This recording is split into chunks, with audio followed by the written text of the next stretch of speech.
Ahora sí, vamos con la fiscal de la Nación. Miguel, aquí hay un tuit donde ha sido publicado por por el propio Ministerio Público. Dice aquí lo siguiente.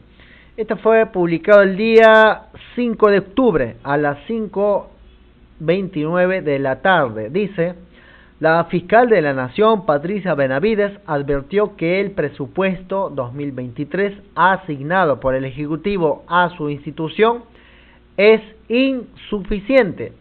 El Ministerio Público es una familia pobre en un país rico, manifestó la comisión, ¿no? Manifestó ante la Comisión de Presupuesto del Congreso de la República. Escuchen bien, con atención. He venido ante la representación nacional para sustentar el presupuesto del Ministerio Público. La demanda global estimada para el 2023 asciende a 8.937 millones de soles. Sin embargo, el proyecto de ley del Ejecutivo solo nos asigna 2.786 millones de soles. Es decir, que durante el 2023 al Ministerio Público le faltará 6.151 millones de soles para su pleno funcionamiento. Ante ello, sobre la brecha no atendida, se ha priorizado un grupo de demandas que responden a la finalidad del Ministerio Público, un total de 496 millones de soles. Ustedes han escuchado cuáles son nuestras necesidades y han podido constatar que el Ministerio Público es una familia pobre en un país rico. Y está en sus votos cambiar esta situación y asegurarle a la ciudadanía el Ministerio Público que el Perú del Bicentenario se merece. Ministerio Público, Fiscalía de la... Ahí está. Es una publicación oficial, ojo. Dice, vamos a repetirlo porque eso es lo que ha podido, digamos, la fiscal de la Nación destacarlo. Dice: el Ministerio Público es una familia pobre en un país rico, dice. Claro, ahora sí vamos entrando a la familia, ¿no? Hablando de la familia de la señora fiscal de la Nación, Patricia Benavides, y en este caso Hildebrand, Miguel, seguramente ya lo tienes en la mano. Vamos a leerlo completo para que ustedes compartan este video, pasen la voz, compartan WhatsApp, en Twitter, en Facebook, suscríbanse al mismo tiempo. ¿Qué dice acá? Un tweet para tener una idea. Dice: lujos de la hermanita, decenas de viajes a Europa, Sudamérica y Estados Unidos, 10 propiedades, autos de alta gama y otros caprichos endulzan la vida de Emma Benavides, hermana de la fiscal de la Nación. Uno de los testigos de su boda fue el aprista Roque Benavides. Miguel. Bueno, Timoteo, sí, vamos a dar lectura entonces a un artículo que nos pareció muy interesante, autoría de Sonia Suyón, me parece una periodista que trabaja para el semanario de Hildebrand. Pero antes de eso, Timoteo, deberíamos recordarle a la fiscal de la Nación que el presupuesto nacional de la República es aprobado por el Congreso, es propuesto por el Ministerio de Economía y es aprobado por el Congreso, de manera que lo que le toca al Ministerio Público lo determina básicamente el Congreso, no el gobierno, ¿no? Y que luego de aprobado el presupuesto, la ejecución tiene que ser sobre un monto fijo, eso no se puede cambiar, ¿no? Entonces, bueno, ahora sí, vamos a ver entonces cuál es la situación de riqueza o de pobreza de esta familia, la familia de la fiscal de la Nación. En este caso, el artículo se titula Lujos de la hermanita, ¿no? Y como dice, decenas de viajes a Europa, Sudamérica y Estados Unidos, 10 propiedades inmuebles, autos de alta gama y otros caprichos endulzan la vida de Emma Benavides, hermana de la fiscal de la Nación. El día de su boda, una tarde soleada de febrero del 2011, la jueza Enma Rosaura Benavides Vargas, hermana consentida de la fiscal de la Nación, tiró la casa por la ventana y no escatimó ni en gastos ni en detalles. Y hasta escogió testigos de lujo que no desentonaron con tan alegres circunstancias. Roque Benavides, el poderoso empresario minero, aprista, como decía el tuit que acaba de leer Timoteo, y su esposa fueron los elegidos por parte de la novia para firmar el acta de matrimonio. Dieron fe del amor que se profesaban Enma y Hans Braithwaite Gadea, presentado en sociedad como jefe de control de calidad de una empresa norteamericana. Por entonces, la hermana mayor de la fiscal se desempeñaba como presidenta de la Sala Penal de la Corte Superior de Lima, despacho desde donde, según la investigación fiscal, que le pisa los talones, salían oleadas y sacramentadas sendas resoluciones para abrirle las rejas a los más temibles narcotraficantes recluidos en el penal de máxima seguridad de Ancón. Por supuesto, los agraciados debían matricularse con montos que iban desde los 100,000 o 150,000 dólares si se trataba de un solo reo, o hasta $1,000,000 si era la banda completa, de acuerdo a la investigación fiscal. Pero el día de su boda, la jueza Enma Benavides estaba muy lejos de aquellos engorrosos expedientes judiciales. Su fiesta de bodas se llevó a cabo en un lugar soñado sobre una laguna con cisnes en la Rinconada del distrito de La Molina. Y ellos, los novios, descendieron de una lujosa limusina Bentley. Entre los invitados se contaban encopetados abogados, políticos y poderosos empresarios del rubro de la construcción, minería y energía. Entre los años 2013 y 2018, de acuerdo a registros públicos, la jueza Benavides adquirió 8 inmuebles en Lima, un lote en la playa y un terreno en Huancavelica, de donde es oriunda. Entre las propiedades en Lima se cuentan un departamento en Miraflores por el que pagó $292,000, otro en la urbanización Liguria en Surco con un costo de $100,000 y un lote de playa en Asia por $85,000. Y obviamente los autos de lujo también van con ella. En el 2015 adquirió una camioneta Mazda por $21,900 y en el 2017 sumó a sus bienes muebles una camioneta Porsche Cayenne por la que pagó $72,000. La camioneta, por supuesto, no la usa para llegar hasta su oficina en el centro de Lima. El asunto es que las matemáticas no cuadran si se tiene en cuenta que como jueza superior percibe en promedio un sueldo de 7,000 soles. Enma Benavides Vargas es la mayor de 3 hermanas. Le sigue la fiscal de la Nación, Liz Patricia Benavides, y la más joven es Ruth. Las 3 son magistradas nacidas en Huancavelica. Sus padres son políticos de vieja data. Rafael Benavides fue electo diputado por el Fredemo en 1990 y la matriarca Enma Paulina Vargas de Benavides es docente y de larga trayectoria política. Fue cofundadora del PPC y a los 33 años alcaldesa de Huancavelica de 1976 a 1978. Luego repetiría el plato de 1990 a 1993 y sería reelegida de 1993 a 1996. Llegó también al Congreso de la República por el PPC en alianza con Unidad Nacional por el periodo de 2001 al 2006. Fuentes del entorno cercano a la fiscal de la Nación sostienen que hay una fuerte presión familiar sobre ella, sobre la fiscal, para que impida a toda costa que su hermana mayor termine en la cárcel.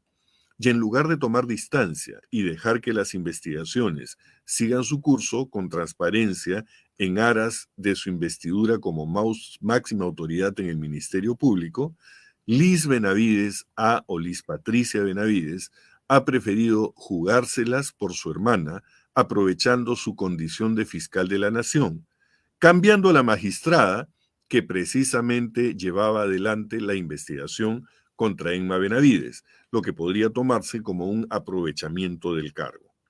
Pero antes de ser desaforada, La fiscal en cuestión, Bersabe Revilla, que investigaba a la ostentosa jueza, consiguió que se dictara impedimento de salida del país contra ella por 36 meses, medida que debe haber mortificado mucho a la jueza Emma Benavides, una viajera empedernida. De acuerdo a su récord migratorio entre los años 2012 y 2021, realizó casi 30 viajes internacionales a razón de 3 excursiones por año. Pero lo que más sorprende es que el periodo de mayor compulsión viajera coincide con sus frenéticas compras de inmuebles y vehículos de lujo. En el año 2007, por ejemplo, compró su camioneta Porsche y ese mismo año y el 2018 se dedicó a viajar por Brasil, 2 veces Estados Unidos, México y España. Sus destinos favoritos son Estados Unidos, España y Holanda. El carácter impetuoso de la jueza Emma quedó en evidencia el día que se le dictó impedimento de salida del país. La hermana mayor de la fiscal de la Nación se defendió así de las imputaciones. Abriendo comillas, dijo: no sé por qué la señora Revilla tiene ese problema personal. Yo tengo una hermana que trabaja en la Fiscalía de la Nación. De repente será un problema personal, profesional entre ellas, pero ellos que lo resuelvan en su casa. Mi conducta es intachable y por eso estoy aquí dando la cara. Yo no me voy a fugar, yo no me voy a escapar, dijo a viva voz. Nadie le creyó. Le impusieron 3 años de abstinencia viajera. Después, según todos los indicios, su encumbrada hermana tomaría venganza. Y así termina el artículo que presenta el semanario de Hildebrand, señalando que no son tan pobres como dicen, ¿no? No es que somos una familia pobre en un país rico, sino que la hermanita tiene unos lujos que son muy difíciles de justificar. Con 7,000 soles de sueldo, ¿no? Y todos esos lujos, parece que ahí hay algo raro. ¿Qué opinas, Timoteo? No, ahí está, ¿no? Como dice, pez muere por la boca.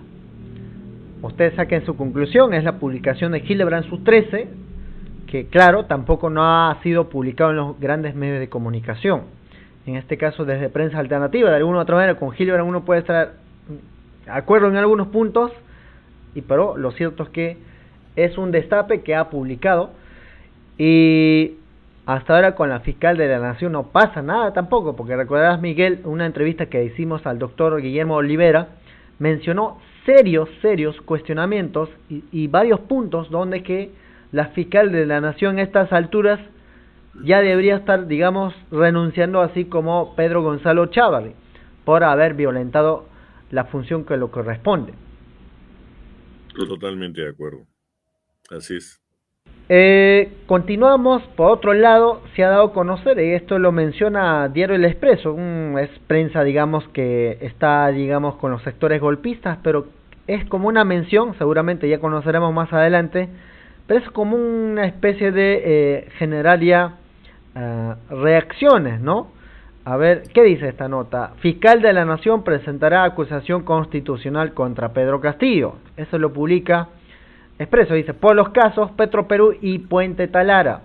La fiscal de la Nación, Patricia Benavides, presentará una acusación constitucional contra el presidente de la República, Pedro Castillo.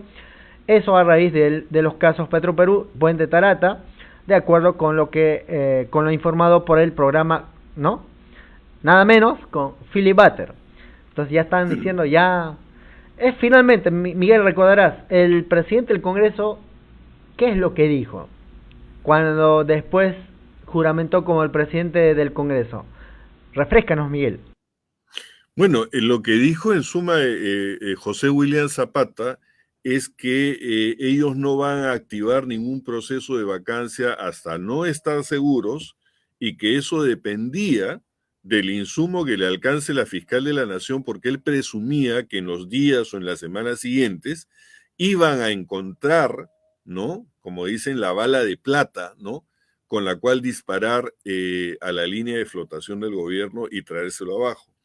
Entonces, ellos no ocultan esta simbiosis que se establece, por un lado, el respaldo total al trabajo de la fiscal de la Nación, Patricia Benavides, ¿no? Que puede olvidarse de todos los otros casos, ¿no? Los Cuellos Blancos, los Sánchez Paredes, eso no cuenta en el trabajo ni siquiera la investigación a su hermanita. Lo único que cuenta aquí es cómo la fiscal Patricia Benavides va preparando y ya amenazó, ya anunció con presentar una acusación constitucional contra Pedro Castillo. La cosa está clarísima y realmente no lo ocultan. Están trabajando en pared, ¿no? Es una dupla Sotil Cubillas, más o menos, ¿no? O Neymar Messi, están que se dan pase para acá y para allá para finalmente juntar la evidencia y decir, ya, ahora sí nos vamos con todo, ¿no? De eso se trata este juego, de eso se trata. Entonces, otra vez, ¿no? Es simplemente una casta política enquistada en instituciones importantes de la República que lo único que tratan es de socavar la democracia y tumbarse abajo un régimen que ha sido legítimamente elegido, ¿no? Y eso es pues un atropello contra la voluntad popular. Eso es lo que finalmente nos queda como impresión final, ¿no? Por otro lado, sabemos que la fiscal de la Nación está, digamos, protegido, digamos, ¿cómo le llaman eso de...? Si Alan García tenía sus chalequeros, algo como que, si lo conocía, algo así, que tenían protectores por todos lados, la fiscal de la Nación también tiene.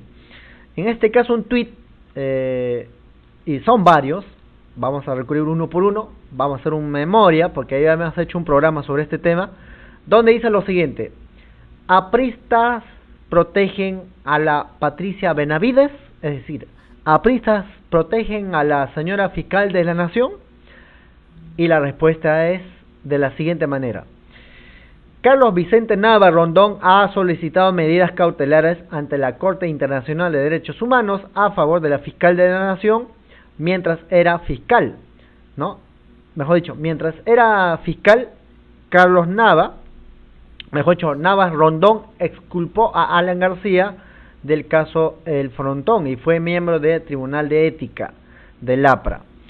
Otro tuit: favor con favor se paga. En el año 2002, el ex fiscal Carlos Nava Rondón dispuso el archivamiento definitivo del caso del Frontón y exculpó a Alan García de violación de derechos humanos. 5 años después fue designado como vocal del Tribunal de Contrataciones en el gobierno de APRA. En el año 2007, el Consejo Nacional de la Magistratura le retiró la confianza a Carlos Vicente Navas Rondón por mantener un comportamiento no acorde con el perfil de fiscal, ya que postuló y fue designado como vocal del Tribunal de Contrataciones durante el segundo gobierno aprista. Carlos Nava Vicente Navas Rondón sirvió al APRA como fiscal del Tribunal de Ética y Moral, pero no quiso tocar a Luciana León por tratarse de la hija de Rómulo León Alegría. Militancia aprista: el abogado Carlos Vicente Navas Rondón fue oficialmente miembro del Tribunal Electoral del APRA entre el año 2015 y 2016. El Partido de la Estrella perdió su inscripción política y actualmente ha solicitado una nueva inscripción ante el Jurado Nacional de Elecciones. Finalmente, esto es lo más importante: el aprista Carlos Nava Rondón, en representación de la Asociación de Ex Magistrados del Ministerio Público, solicitó medidas cautelares ante la Comisión Interamericana de Derechos Humanos a favor de la fiscal de la Nación, Patricia Benavides. Entonces, todo tiene sentido, ¿no? Todo tiene sentido. Miguel. Mira, Timoteo, lo curioso que es, a mí lo que me gusta es un poco ver estos contrasentidos o estas inconsistencias o estas contradicciones que se producen al interior de estos políticos, ¿no? Fíjate cómo este señor Nava Rondón, ¿no? Intervino y defendió a Alan García en la masacre del Frontón, ¿no es cierto? que había sido una denuncia ante justamente, precisamente la Corte Interamericana de Derechos Humanos, pues, ¿no? Y ahora el señor Nava Rondón, ¿no?, denuncia o demanda protección por parte de la Corte Interamericana de Derechos Humanos hacia la fiscal Patricia Benavides, ¿no? Entonces, en la época en que defendía a Alan García de los sucesos del Frontón, la Corte Interamericana era su enemigo, pues, o sea, porque es justamente quien impulsaba que no prescribiera, porque lo que intentaron en este caso fue la prescripción del delito, y fue la Corte Interamericana la que dictaminó que esto no prescribiera, ¿no? Y que el caso seguía abierto. Y ahora, este señor es quien acude a la Corte Interamericana de Derechos Humanos para tratar de que se le dé protección a la fiscal Patricia Benavides. Qué cosas, ¿no? Qué ironías tiene el destino. Adelante, Timoteo. Está fallando el internet, a ver un momento, ya se restableció. Por otro lado, ya cerramos esta parte del tema, pero queda claro que la portada que aquí tenemos no es casualidad, siempre nosotros tratamos de resumir a través de la portada. Ahí vemos a Alan García, la hermana de la fiscal de la Nación, la fiscal de la Nación, Keiko Fujimori queriendo tomar un vuelo a extranjero, las Fuerzas Armadas, ya hemos visto, ahí está el juez Zúñiga Urday señalando y Keiko Fujimori llorando. Todo el resumen del tema que vamos a desarrollar y estamos ya en la parte casi final. Sin antes tocar en cuanto a Keiko Fujimori y Alan García, vamos a recordar cómo es que en el Congreso de la República hicieron un blindaje, pero que daba miedo a varios hermanitos de cuellos blancos, ¿no? En este caso, nada menos al señor César Inostroza Pariachi. Y ahí vemos el blindaje que hicieron en el Congreso de la República. Pero resulta que el señor César Inostroza ha hecho, digamos, ¿cómo le llaman eso? Movidas judiciales en cuanto la persecución que está ya activado para su captura a nivel internacional. Lo cierto es que Interpol fue activado, pero resulta que este señor, como dice acá la publicación, César Inostroza sorprende a Interpol y paraliza la orden de captura internacional. Cuellos blancos del puerto, autoridades peruanas viajarán a Francia para saber qué artimaña legal ha utilizado el ex juez supremo César Inostroza para neutralizar a la policía internacional. Bien, nada es casualidad, como hemos dicho. Lo cierto es que días atrás, recordarán, la señora Keiko Fujimori había pedido, digamos, a salir del país. Pero, a ver, no sé si tenemos aquí la fuente, a ver si nos fue, creo. Aquí está, ¿no? La señora Keiko Fujimori. En primer lugar, recordarán, el video está publicado también en 24 Noticias en Vivo. Véanlo, está muy amplio y desarrollado. Dice acá, por otro lado, Miguel, no sé si tienes algún comentario antes de pasar a Keiko Fujimori. Bueno, respecto del tema de Inostroza, es que muchas veces se le reclama a la Fiscalía, la Fiscalía del equipo especial, ¿no? de quien vio el caso Cuellos Blancos y Lavajato, la celeridad y el tema que no se resuelven los casos, en el caso de Toledo, por ejemplo, o en el caso de este señor Inostroza. Lo que ocurre es que este señor Inostroza ha tenido gente que entorpece la labor fiscal desde el Perú y encima de eso ha tenido recursos y mucho dinero para pagarle a los abogados en el extranjero. Encima de eso ha utilizado todas las artimañas y en este momento pues sigue fugando, ¿no? Lo que probablemente podría ocurrir con Keiko Fujimori también, si es que pone un pie afuera. Y ese es un tema también que hay que tener mucho cuidado, porque Keiko Fujimori puede haber aprendido de papá, ¿no? Que papá cometió el error de que se fue a Japón, vía Brunei, y después de eso cometió el error de regresar. Pisó Chile, lo capturaron y se acabó su historia de reo en libertad. Entonces, sobre Keiko Fujimori hay que tener siempre precaución, ¿no? Porque se manda a mudar, se va a Japón y no la vemos más, ¿eh? Adelante, Timoteo. Bueno, lo cierto es que el juez, en este caso Víctor Zúñiga Urday, lo negó, no, porque ella tenía planeado viajar en noviembre, 30 de noviembre a 9 de diciembre. Ese era digamos, el pedido. Iba a ir a España y a Inglaterra. España, ¿para qué iría? Sabemos que César Nostroz estuvo en España, está prófugo, pero la justificación ha sido de que iban a participar a un foro internacional de político, ¿no? Pero uno también se pregunta, ¿no? ¿Qué podría o qué puede aportar la señora Keiko Fujimori en cuanto a la gobernabilidad, la estabilidad, la lucha contra la corrupción? Yo qué sé. Eso queda ya en libre interpretación de todos. Pero aquí en el Perú se ha conocido un duro golpe. Dice aquí, juez rechaza recurso que buscaba archivar acusación de organización criminal. Revés, dice, ella, Pierre Figari, Jaime Yoshiyama y Mark Vito solicitaban no ser procesados por delitos de organización criminal. El titular del cuarto juzgado de investigación preparatoria nacional a cargo del juez Víctor Zúñiga Urday declaró este jueves infundado la excepción de improcedencia de acción presentada por la lideresa de Fuerza Popular Keiko Fujimori, Pierre Figari, Jaime Yoshiyama y Mark Vito, quienes solicitaban no ser procesados por el delito de organización criminal en el caso Cócteles.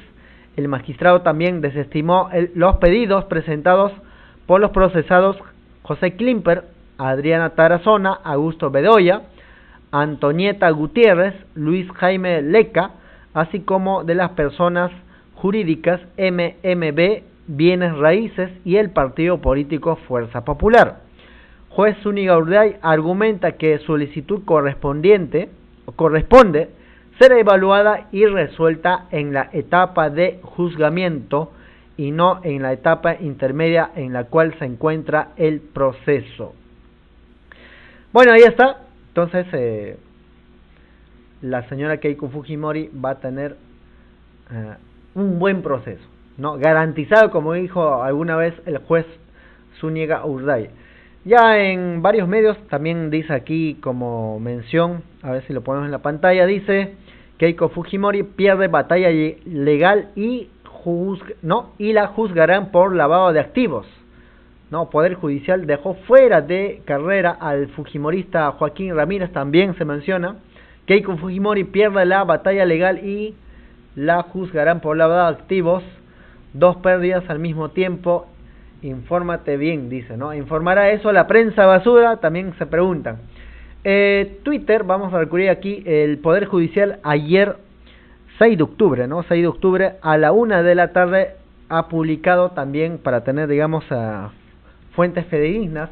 Dice acá, juez Víctor Zúñiga Urday declara infundada excepción de procedencia de acción presentada por Keiko Fujimori, Pierre Figari, Jaime Yoshiyama, Mark Vito, quienes solicitaban no ser procesados por el delito de organización criminal. Miguel. Bueno, ya sería un descaro, ¿no? Sería un escándalo que con todas las pruebas, creo que hay más de 15.000 folios que ha copiado el fiscal José Domingo Pérez, sería un escándalo a estas alturas que le concedan el no ser procesados por organización criminal. Aquí lo que vemos, Timoteo, es que al igual que con el caso de Inostroza o de Toledo, están haciendo hasta lo indecible para no llegar al juicio oral, ¿no? Parece ser que en la etapa de juicio oral es donde menos control podrían tener y donde menos gente podrían corromper para tratar de obtener una sentencia absolutoria. Aún así, las cosas no están seguras, aún así la batalla va a ser dura y lo que viene todavía es largo y va a ser bastante intenso. Esperemos pues de que con tanta evidencia y además ya esto es un problema que dentro de lo cual la ciudadanía está completamente informada. Hemos seguido día a día, semana a semana y mes a mes la ingente cantidad de sucesos que mostraron cómo se admitieron las donaciones ilegales a las campañas, cómo el propio esposo de Keiko Fujimori estuvo involucrado en una especie de lavado de dinero a través de sus empresas, de los fondos que recibía, cómo se generaban cócteles y rifas donde los ganadores no iban a recoger los premios. O sea, habían cosas que cumple su función, debería determinar esto con una condena, ¿no? Miguel, ¿me escuchas? Te escucho, sí. Se fue la señal por un momento, no te escuchamos los primeros 30 segundos, los últimos 30 segundos. Bueno, no, decía simplemente de que lo que la justicia debería de dar a la luz de tantos acontecimientos y tantas evidencias es una sentencia en contra de estos delincuentes que han tomado el Estado, ¿no? Y que siguen influyendo en él, ¿no? Esa es la idea. Muy bien, por otro lado, la señora Keiko Fujimori sigue, aquí un Twitter nos alerta que dice, y esto es muy importante porque pone en evidencia una vez más, como Miguel seguramente ya va a poner en relieve, ¿qué dice este tweet? La hija de un dictador defendiendo a una golpista tiene sentido. ¿Por qué? Keiko Fujimori publicó en su cuenta de Twitter de la siguiente manera: mi solidaridad con la expresidenta de Bolivia y con toda su familia. Los demócratas, dice, los demócratas debemos levantar nuestra voz de protesta por el arbitrario encarcelamiento y dejar en claro que la justicia no puede ser utilizada como medio de venganzas políticas. Eso ha dicho la señora Keiko Fujimori. Miguel. Bueno, como solamente se resume esto en una frase, ¿no? Dios las cría y ellas se juntan, ¿no? En realidad son todas partes de lo mismo. Una expresión boliviana del golpismo fue Yanín Hernández, ¿no? Yanín Áñez. Yanín Áñez y su hija, pues definitivamente tiene la misma forma de pensar, y Keiko Fujimori también es digna representante de su padre, ¿no? Entonces, es el acoplamiento perfecto, ¿no? Entre personas que tienen la misma manera de pensar, que es una manera autoritaria, ¿no?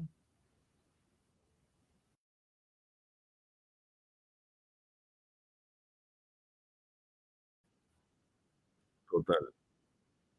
Claro.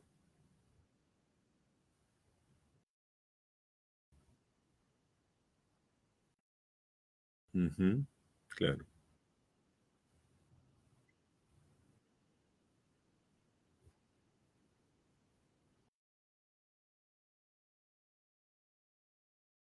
Aquí el audio no se escuchaba, bueno, ya está. IDL Reporteros ha publicado de la siguiente manera. Dice, de acuerdo con la publicación El País, el bloqueo incluye a 7 cuentas vinculadas a peruanos por un total de 2,9 millones de dólares. Figuran exfuncionarios del segundo gobierno de Alan García, involucrados en el caso del Metro de Lima, Edwin Luyo y Santiago Chou. ¿no? También aparecen Miguel Atala Herrera, el árbitro Horacio Canepa, Rómulo Jorge Peñaranda Castañeda, presidente de la consultora Alpa Consult, y Gabriel Prado, exfuncionario de la Municipalidad de Lima, durante la gestión de Susana Villarán.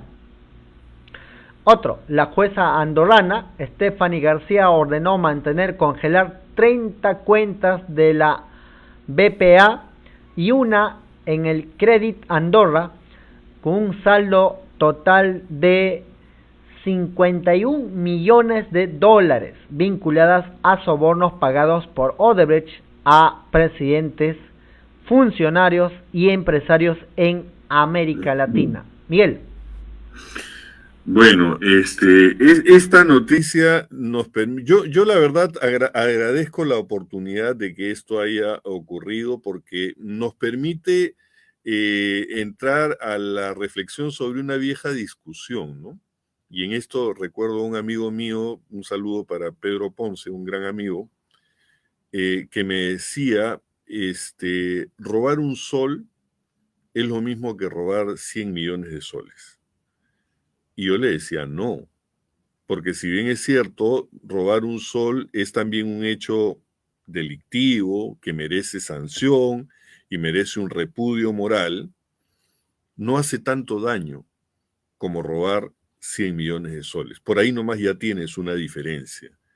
Y esto en comparación de lo que se maneja actualmente y donde están enfocados las noticias de los medios de comunicación concentrados, que tratan de destacar que si la obrita, que si el colegio, que si se trasladaron $90,000 de una cuenta a otra, en el caso de los allegados, o que si se encontró $20,000 en el baño de Palacio de Gobierno, que eran de Pacheco, etcétera, etcétera. Bueno, acá estamos hablando de millones de euros, ¿ya? Millones de euros. Entonces, si eso no es una diferencia, yo no sé qué cosa sería una diferencia. Ahora, evidentemente, y esta es la reflexión a la que quiero llamar a todos nuestros amigos que nos siguen, evidentemente, para robar $20,000 o 90,000 soles, ¿no? Requieres un nivel, un aparato y una experiencia A, y para robar millones de euros, necesitas un mayor número de cómplices, necesitas tener instituciones que estén vendidas a las cuales les tienes que pasar su coimisión, como se dice, ¿no? Y finalmente tener la posibilidad inclusive de dirigir el fruto de tus delitos, de tus robos, hacia paraísos fiscales. Lo que se acaba de denunciar Timoteo, amigos, es justamente eso, la evidencia de que aquí había un gran aparato, ¿no?, de robo que involucró a poder político, que involucró a empresarios, que involucró a empresas internacionales y que involucró a todo un aparato que sacó ese dinero y lo trasladó fuera. Lo mismo que en el caso de Fujimori y las maletas que se fueron a Japón, ¿no?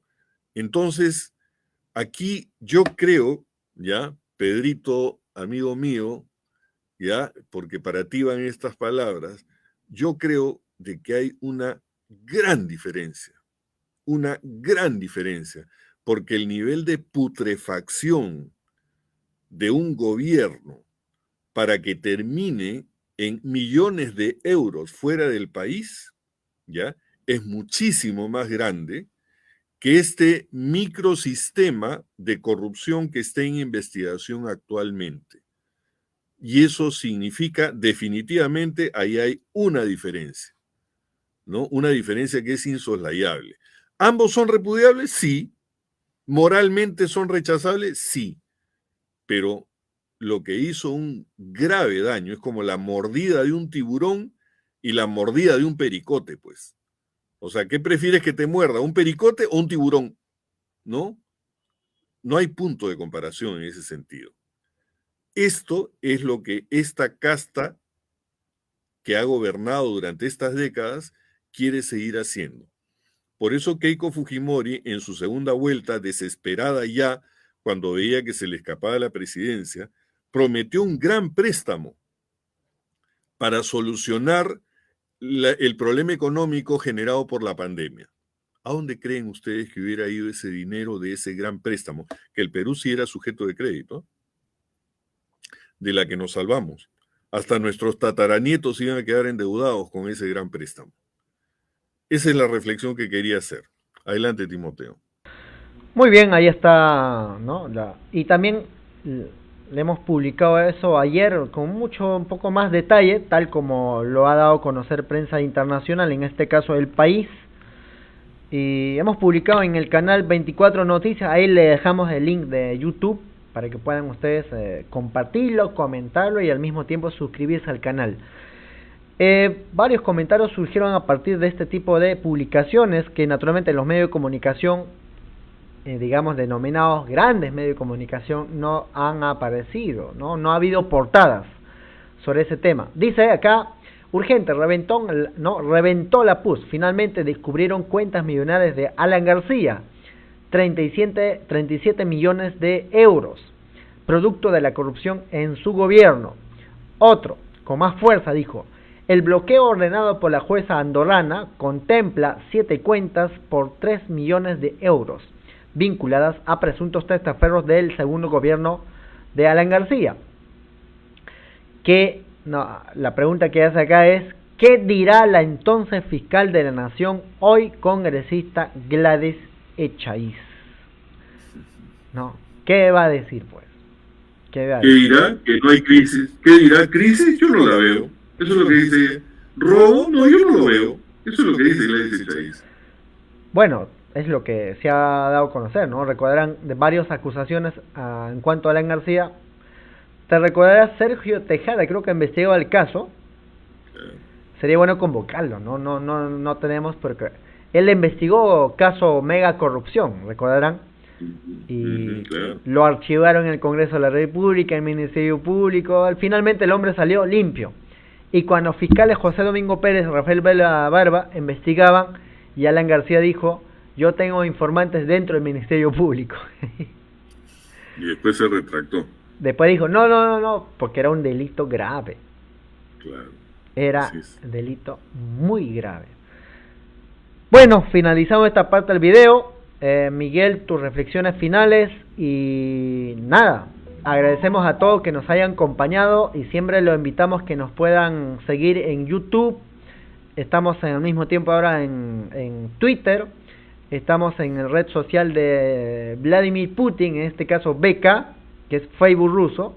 Ya vamos a presentar esta plataforma. También estamos en Facebook, ¿no? También en YouTube, Timoteo Cutipa, y Miguel más rato va a publicar un tema relacionado a matices de Hildebrand, ¿no? ¿Cuál será el tema? Vamos a tratar de encontrar. Por mientras, Miguel, adelante. Bueno, es referido justamente a este último destape sobre las cuentas de Alan García, ¿no? Nada, Timoteo, yo quería decir para finalizar que yo me quedo de repente como la noticia más preocupante este tema que se ha develado, se ha destapado a raíz de estos hackers que han visto o que han puesto en evidencia las actividades del ejército, ¿no? Que, como repito, no son deliberantes y están sometidas al poder civil y no al revés. En este caso lo que demuestra es un contubernio, es un juego en pared con el Congreso, y esto sí es bastante preocupante, ¿no? El saber de que la gente que está tratando de tener una voz, digamos, en pro de los derechos de las personas o de las comunidades indígenas, o en general políticos que no piensan como esta casta que trata de implantar o de mantener el modelo y que nada cambie, eso es bastante preocupante porque se está haciendo por debajo de la mesa y pueden ocurrir una serie de hechos. Si nosotros informamos de estas cosas, con el riesgo que eso implica, y creo que ustedes, amigos, entienden, es precisamente para mover las conciencias y para que la gente no se quede impasible, ¿no? No se quede, digamos, de brazos cruzados mirando cómo nos roban la democracia una vez más. Entonces, otra vez yo hago el llamado a esas conciencias para que traten de estar alertas, para no permitir, en primer lugar, que se les quite la posibilidad de informarse, porque normalmente cuando se instaura una dictadura evidente o, como en este caso, soterrada, comienzan a aparecer una serie de atropellos contra la libertad de expresión. Ya nos han puesto en la mira, ya han habido una serie, inclusive la fiscal Marita Barreto amenazó con investigar a los medios alternativos. Ya nos dijeron que estamos recibiendo dinero del gobierno, lo cual es absolutamente falso, y al igual que con el fraude, nunca podrán sacar una sola prueba porque no existe, ¿no es cierto? Y todo este tipo de cosas, digamos, es una situación en proceso en la que hay que estar muy alertas, ¿no? Entonces yo los llamo un poco a esa reflexión y a que sigan compartiendo la información para que la mayoría de gente esté informada y no nos dejemos engañar. De eso se trata. Adelante, Timoteo. Así es. Finalmente, agradecemos una vez más por la compañía que nos ha hecho. Ahí dejamos link también para que ustedes puedan suscribirse a nuestros canales alternativos. A Miguel pueden encontrar en YouTube como Conexión Directa con Miguel Well, así como suena. En todo caso, voy a facilitarles el link. Por mientras, danos unos segundos nada más. A la 1 de la tarde, yo estoy volviendo en el canal 24 Noticias en vivo. Así se llama el canal de YouTube. Y Miguel va a publicar también más o menos un poquito, tal vez más temprano, el de Hildebrand, como lo pueden ver aquí. A ver dónde está la... A ver, Miguel, coméntanos también en cuanto a tu canal y cuál va a ser, digamos, el rol que va a jugar. Ahí vemos el Hildebrand, donde menciona a Alan García. Entonces, ¿qué es lo que vas a, digamos, resumir, publicar? Adelante. Bueno, sí, la idea es un poco darle voz a un artículo que en este caso está señalando también eso que habíamos destacado al final, ¿no? O sea, cómo esta gran corrupción se sigue conociendo y se sigue destapando, y lo que eso significa dentro del contexto político e histórico de nuestro Perú.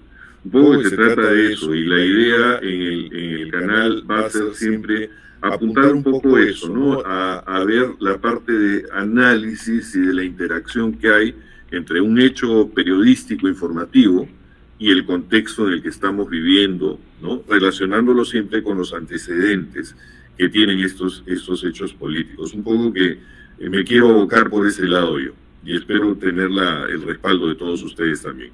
Y a ti, Timoteo, otra vez muchas gracias por la oportunidad, y seguimos en la lucha, como se dice. Muy bien, ahora sí, nos vamos y nos vemos. Tupananchis-Cama, Miguel. Fuerte abrazo para ti. Igualmente, y gracias. Hay algunos compatriotas piden, a ver, vamos a ponerlo ahí al frente. Ahí está el Yape, si que desean apoyarnos. Ahí está el Yape, PayPal, ¿no? También el Plin con el mismo número, 933-400-458. Pronto Miguel también va a poner a la mano, les va a facilitar el número para que ustedes también puedan apoyar a estos canales alternativos. Nos vemos. Fuerte abrazo a todos y a todas.